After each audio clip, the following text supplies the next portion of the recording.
প্রধানমন্ত্রী শেখ হাসিনার পক্ষ থেকে ও নোয়াখালী ২ আসনের সাংসদ আলহাজ মোর্শেদ আলম এমপি এর নির্দেশে বারগাঁও ইউনিয়ন পরিষদের সামনে এবং কাশীপুর বাজারস্থ চেয়ারম্যান কার্যালয়ের সামনে সরকার কর্তৃক টিসিবির ন্যায্য মূল্যের মালামাল বিক্রয় করেন।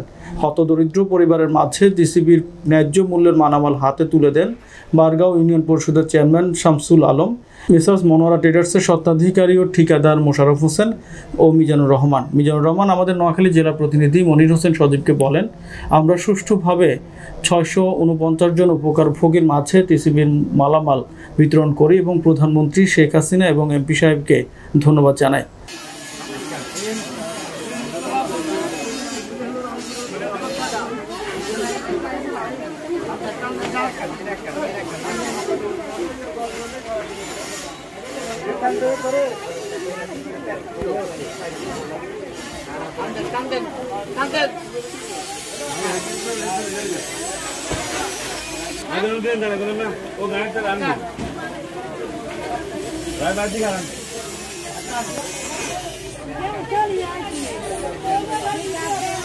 সংসদ সদস্য মাননীয় মোর্শেদ আলমের নেতৃত্বে ৬৪৯ জন লোককে আমরা এখানে টিসিবির ন্যায্য মূল্য মাল দিতেছি।